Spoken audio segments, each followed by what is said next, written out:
ክርስትናን አያውቅም ሲሉ እኔ ውሸታቸውን ይመስለኝ ነበር። ዛሬም ከፊት ያየሁት ወላሂ ስለ አምላክ መመለስ አይችልም። ቀጥታ ቁርአን ላይ ይንጠለጥላል። እንበል በቃ እሺ፣ ያ ነው አምላክህ ሙቷል አልሞተም? አንዱ አምላክ ሲሞት ሰማይና ምድርን ማን ይጠብቅ ነበር? ያችን መልስ መልሳት። አምላክህ ሙቷል አልሞተም? መለኮት የሚሞት አይደለም። ለመለኮት መሄድ፣ መምጣት፣ መሞት፣ መራብ፣ መጠማት እነኚህ ሁሉ አይነገሩለትም። ኢየሱስ ክርስቶስ አምላክህ ሙቷል አልሞት? ስለዚህ ኢየሱስ አምላክ አይደለም ማለት ነው። ምክንያቱም አምላክ አይሞትም እያለን ነው። አላሁ አክበር አዳምጥ። አላሁ አክበር። ሞት ምን ማለት ነው? ሞት ማለት ምን ማለት ነው? ሞት ማለት ምን ማለት ነው? ሞት ማለት ምን ማለት ነው? አዳምጥሽ። ሞት ማለት ምን ማለት ነው? ጥያቄ ግልጽ አድርገው። ያንተ ተራ አይደለም። ያንተ ጥያቄ ተራ ጨርሰሃል። ስለዚህ አምላክህ ሞቷል ወይ ነው? አምላክ የሚሞት አይደለም ማለት በተዘዋዋሪ ለምን አልኩ? ደቂቃ አልኳል። ቀጥል። ልመልስልህ። ደቂቃ ባያልቅም እንጨምርልና ልመልስልህ። ደቂቃ የምትይዘው ገና ነው። ደቂቃ አዳምጥ እስኪ። አዳምጥ የምትለኝ እኔ ተናገርኩ። መልስ ልስጥህ። አዳምጥ። ተረጋበል ብለህ ጠየቅከን። አምላክ በመለኮቱ በባህሪ የሚሞት አይደለም። ለክርስቶስ ግን ስግው ቃል ስለሱ ስትናገር በስጋ የተገለጠውን ከሆነ በስጋ ሞተ፣ በመንፈስ ግን ሕያው ሆነ ብለን ነው የምንናገረው። ሜይ ቢ ይህንን ማታውቀው። እሺ፣ በመለኮት ሕያው ሆነ የሚላለ እኔ ስለ መንፈስ አይደለም። በመንፈስ ሕያው ሆነ ምን ብዬ ጠየቁ? መለስኩለት። መለኮት አይሞትም ለምን ትላለህ? ለምን ያላልኩትን ለምን ትላለህ? አዳምጥ። እኔ የጠየቅኩህ ሌላ። አዳምጥ። እኔ የጠየቅኩህ ሌላ። ያላልኩትን ለምን ትላለህ? ስለዚህ አዳምጥ። እሺ ልመልስልህ። የእኔ ተራ ነው የምጠይቅህ። አዳምጥ። የእኛ መልስ አታውቀውም። ና ተማር፣ ኡስታዝ ተማር። እሺ ና፣ የእኔ ተራ ነው። ወዴት ማትሄድ? ና ሚዩት አድርገው። ኦኬ፣ ደቂቃውን ያዘውና ልመልስልህ። እኔ ቮለንተር ጥያቄን አዳምጥ። አምላክህ ሙቷል አልሞተም? በግልጽ ተናገር። አምላክህ ሙቷል አልሞተም? ጎበዝ። ስለዚህ ሚዩት አድርግ። ሞት የሚለው አንተ ጋር ያለውና እኛ ጋር ያለው የተለያየ ስለሆነ እሱም ሞት የእስልምናው ነው የምጠይቀን፣ የኛ ያንተ አምላክህ ሙቷል ወይንስ አልሞተም? ሞት የሚባለው የእስልምናው ነው ወይንስ የኛ? ክርስትና ላይ አምላክህ ኢየሱስ ክርስቶስ የክርስትናው ሞት ምን ማለት ነው? ሞት ማለት በክርስትና ምን ማለት ነው? ወዴትም አትሄድም። አምላኬ ሙቷል ብለህ ዛሬ ትናገራለህ። ደቂቃው ሚዩት አድርግና ላስረዳ።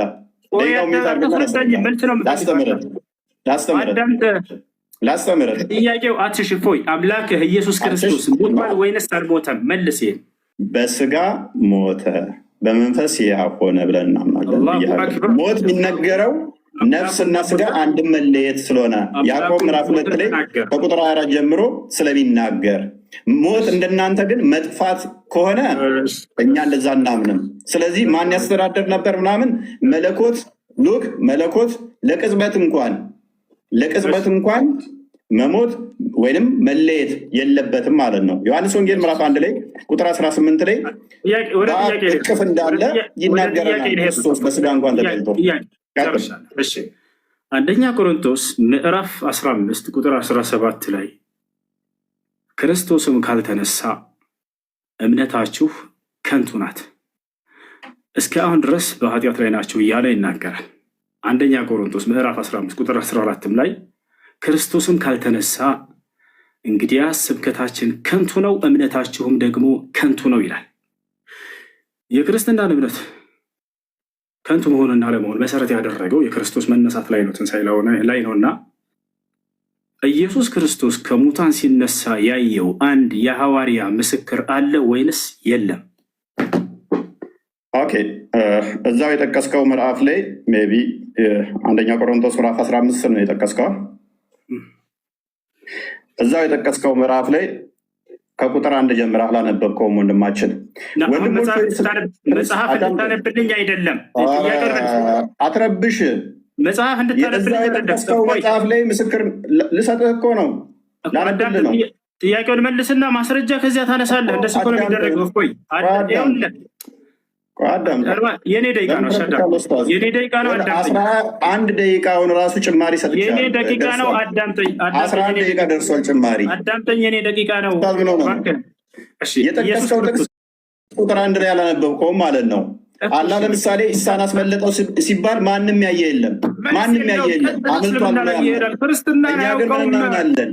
ምስክር እንዳለ እዛው የጠቀስከው ምዕራፍ ላይ ልመታህ እኮ ነው። አንተ በጠቀስከው ምዕራፍ ላይ ሲጠየቅ ጊዜ አላህ ሙሐመድ የለም ያለው አይ ኡስታዝ እሱ ኤኒዌይስ ኮንክሉዥን እንስት እና ኢየሱስ ክርስቶስ ከሙታን ሲነሳ ያየው አንድ ሐዋርያ የለም። ዮሐንስ ወንጌል ምዕራፍ 20 ላይ አንድ በል እዚሁ የጠቀስከው ምዕራፍ ላይም ሰጠው።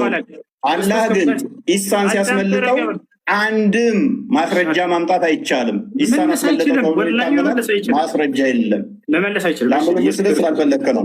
ኮንክሉዥንስ መለስ በቃሽ። ኮንክሉዥንስ ይበቃል። ይበቃል። ረጋበል ያለው ጭማሪ ራሱ 10 ደቂቃ 10 ደቂቃ ደቂቃ ነው የምትይዘው። ያው እኔ ይዣለሁ አሳይሃለሁ። እኔ አሳይሃለሁ። ያው ኦኬ ስንት ደቂቃ? 9 ደቂቃ 10 ደቂቃ እየሆነ ነው። ጥሩ ትቀልዳለህ አንተ ኡስታዝ ይመችህ።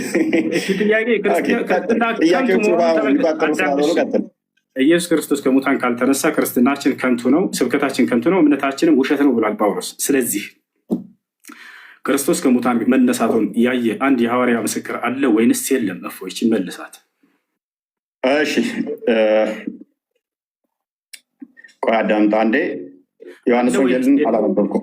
አለ በደንብ አለ። ማን ይባላል የሐዋርያ ከሙታን ሲነሳ ያየው? እኮ አዳምጣ ማስረጃ ስለተሰጠኝ ያለህ እፎይ ማን ይባላል ያየው ሐዋርያ? ማዳመጥ ማትፈልገው ያው እያዳመጥኩ ነው። ጥያቄ መልስ። ማን ነው የሐዋርያ ያየው? ማን ይባላል? ስላዩትም እኮ ነው። እንደገና ቤታቸው ይገባል እኮ ጥያቄ መልስ። ከሙታን ሲነሳ ያየው አንድ ሐዋርያ ማን ይባላል? ማን ይባላል? ከሙታን ሲነሳ ያየው ለምንድን ነው የማትረጋጋው? አዳምጥ በሚል ቃል አትደበቅ። ማን ይባላል? ከክርስቶስ ከሙታን ሲነሳ ያየው ሐዋርያ ጎበዝ። እሺ አዳምጥ። እንደ ሞት አምኗል። መነሳቱን አይተዋል አላዩም ነው ጥያቄው። አላልኩም። ሲነሳ ያየው አንድ ሐዋርያ በቃ መልስ የለውም። ወላሂ መልስ የለውም። አይመልሰውም። እሱ አንተ አይደለም አይመልሰውም። አዳምጥ በቃ ይኸውልህ ላንብብልህ። ስለዚህ አዳምጥ። በዚያም ሰዓት ተነስተው ወደ ኢየሩሳሌም ተመልሱ። ከእርሱ ጋር ነበሩ። ጌታም በእውነት ተነስቷል፣ ለስምዖንም ታይቷል እያሉ በአንድነት ተሰብስበው አገኟቸው። ዮሐንስ ወንጌል ምዕራፍ 20ንም ከቁጥር 1 ጀምሮ አንብበው እነ ስምዖን እንዴት እንዳገኙ ከዛ በኋላም ደግሞ እንዴት እንደታየላቸው ተገልጿልና ቅድም የጠቀስከው ምዕራፍ ላይ በደንብ እዛው ያስቀምጠዋል። ና ክርስቶስ ከሙታን ሲነሳ ትንሣኤ ሲያደርግ ያየው ሐዋርያ ማን ይባላል? ስሙ አንድ ሐዋርያ ሜቢ አይሰማም እንደ ውሳዙ ምን ሆኖ ነው? ወላሂ መልስ የለም። በዚያን ሰዓት ተነስተው ወደ ኢየሩሳሌም ተመለሱ። 11ዱ ከእርሱ ጋር የነበሩትም ጌታ በእውነት ተነስቷል፣ ለስምዖንም ታይቷል። ኢየሱስ ክርስቶስ ከሙታን ሲነሳ ያየው ማን እየተናገራለሁ? መረዳት አትችልም እንዴ ኡስታዝ? መረዳት አትችልም? መልስ የለም። ያን ሐዋርያ ስም መናገር አይችልም። ምክንያቱም ይህንንም ሲነጋገሩ ኢየሱስ ራሱ በመካከላቸው ቆሞ ሰላም ለእናንተ አላቸው። አየህ አይደለ? አንድ ያውት አድርጋ አሁን መልስ ደቂቃን አልጨረስክም። አሁንም ደቂቃ ተረጋጋ። ያው እየቆጠረልህ ነው 11 ደቂቃ ደርሶታል። አሁንም እንደገና አስጀምሬልህ 7 ደቂቃ እየሄደልህ ነው። ክርስቶስ ከሙታን ካልተነሳማ ክርስትናችን ከንቱ ነው ብሏል ጳውሎስ። ማነው? እምነታችን ከንቱ ነው ብሏል። ስለዚህ ክርስቶስ ከሙታን ሲነሳ ያየው ሐዋርያ ማን ነው ብለው ይሄ ሰውዬ ስሙን ሊጠቅስ አልቻለም። ጥያቄ ጠይቅ። ማብራሪያ አይደለም ኡስታዝ፣ ማብራሪያ አልተጠየቅክም። አላህ ኢሳን ሲያስመልጠው ያየም የለም። ማን ነው በሱ ቦታ የተሰቀለው? ሚያቅ የለም። ኢሳ ተመልሶ ይመጣልም የሚል በቁርአን ውስጥ ሽታው የለም።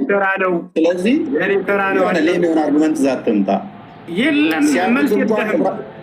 አይደለም ሲነሳ። ይሄ መሀይም ግን ግዕዝ አያውቅም። እንደ ጎጃም ቅኔ፣ እንደ ጎንደር፣ እንደ ሸዋ ቅኔ፣ እንደ ወሎዬ ቅኔ ቤት የተማረ አይደለም። ዲያቆንም አይደለም። ቅስናም የለውም። መጽሐፍ ቅዱስ አይችልም። ግን ይሄ ሰውዬ መጥቶ አሁን ሚዲያ ከፍቶ ፖለቲካ ነው የሚሰራው። የህዋቶች አፍኖ ቁጭ የትግራይ አፍ ግን በሃይማኖት የመጣ ነው። ሲዘርፍ የከረመን አሁን ቤት አለው። ልጆቹ ከፍተኛ ትምህርት ቤት ነው የሚማሩ። መኪና አለው። ምን አለው? የሚያከራየው ቤት አለው። ኢትዮጵያ ውስጥ ቤት አለው፣ ቪላ አለው፣ ኮንዶሚኒየሞች አሉት። መኪናው ይቀያይራል። ይሄ በኢትዮጵያ ኦርቶዶክስ ተዋሕዶ ውስጥ በመሸገው አማራ መቀነት ልጆቹን የሚያሳድጉ ሀቁ ይሄ ነው። ሀቁ ይሄ ነው። ይኸውልህ ሞጣት ስለ እፎይ የሚባለው ነገር እናስፋው። በነገራችን ላይ ህዝባችን እንዳይባላ በሁለቱም ሃይማኖት ያለው በደንብ አድርጎ ዝም ብሎ እንደምታውቀው ምንም ጥቅም እኮ የለው። እሱን ነው እሱ እኮ ነው ዓላማው። አልተከራከረልን ምን ይጠቅመናል? የሚያድንን ሃይማኖት ነው እሱ ነው አድንን ሃይማኖት። አሰላሙ አለይኩም ወራህመቱላሂ ወበረካቱ። ሰላም ቤተሰብ እንዴት ናችሁ? ደህና ናችሁ ወይ? እንግዲህ እነ ሞጣ ቀራኒውን ምናምን ብዙዎቹ ታዋቂ ሰዎች እየተናደዱ ነው ያሉት። እስልምናን ካልተከራከረልን ምን ይሰራልናል አለ እና ታዲያ እንግዲህ እሱ እኔ እውቀት አለኝ ብሎ እኔ ማንም አይወዳደረኝም፣ ማንም ኡስታዝ መጥቶ አይወዳደረኝም ነበር ብለው ነው የመጣው። እንግዲህ ጊዜው ደረሰና ከስንት ዓመት በኋላ ከብዙ ጋር ተገናኙ። ከዚያም አልገባም ብሎ በስንት ጉድ ነው የገባው ማለት ነው። ሁሱም እዛ ሴቷ ቤት አልሄድም ብሎ እሱም ሁሱ ቤት አልሄድም ብሎ ይላክ ሲባባሉ በግድ ተገናኙ። ከዚያም በኋላ ውጤቱ እንደዚህ ሆነ ማለት ነው። ግን እፎይ የሚያናድደው ነገር እውቀትም ኖረው አልኖረውም ቀስ ብሎ ተረጋግቶ አሚን ብሎ ተቀብሎ ጥያቄውን ሲመልስ ሁሱንም ሲጠይቅ በስነ ስርዓት እሱም ሲጠይቅ በስነ ስርዓት መመለስ ነበረበት። ይህ ቁጣ በቃ ህዝቡን ነው የሚያስቆጣው።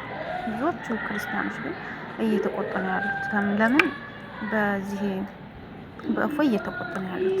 ቁጣው ሰውን ማገራፈጡ ሰውን ያዋረድኩ እየመሰለው ወይንም ሲደነግጥ ምናምን አስደንግጬ አሳስተዋለሁ የያዘው እውቀቱ ይጠፋዋል ብሎ ይሁን ምን እንዳሰበ ብቻ አልገባኝም። ግን የሁሱንም ትዕግስት አይታችኋል። በአደባባይ ነው በድብቅ አይደለም። እንደዛ ታግሶት ሁሉንም እየመለሰ ነበረ። እንዳይወጣ ብሎ ትቶ እንዳይሄድ ውድድሩን ትቶት እንዳይሄድ ብሎ ሁሱም በጣም እየታገሰው እየመለሱ ነበር እና እሱም ደግሞ የጠየቀውን ጥያቄ ሁሱ ጠይቆታል። አምላክህ ምን ነበር ምናምን የሚለው ጥያቄ እየተጠያየቁ ነበረ እና ቀጣይ ቪዲዮም ታገኛላችሁ። አሁንም ሰብስክራይብ እያደረጋችሁ ላይክ እያደረጋችሁልኝ ቀጣይ ቪዲዮ ለቃለሁ። ይህን ይመስላል እንግዲህ ተማሩ። ትምህርት ግን እውቀት ጥሩ ነው። እንደዚህ አይነቶችን ብናዳምጥ ለእኛም ይጠቅመናል። ብዙ ነገሮች ሌላ አለባሌ ነገሮች ላይ ከምንውል አሁንም ውድድራቸው ቢቀጥል እኛም ብናዳምጥ ብንማር ብለን ተስፋ እናደርጋለን። መጥፎ ነገሮች ምናምን ከምናዳምጥ እነሱን ብናዳምጥ ደስ ይለናል። እውቀት እንማራለን። በቃ ብዙ ነገሮች እንማራለን። ብንጠይቅ እንመልሳለን። እንደዚህ በቃ እና ይቀጥል፣ ውድድሩ ይቀጥል ነው።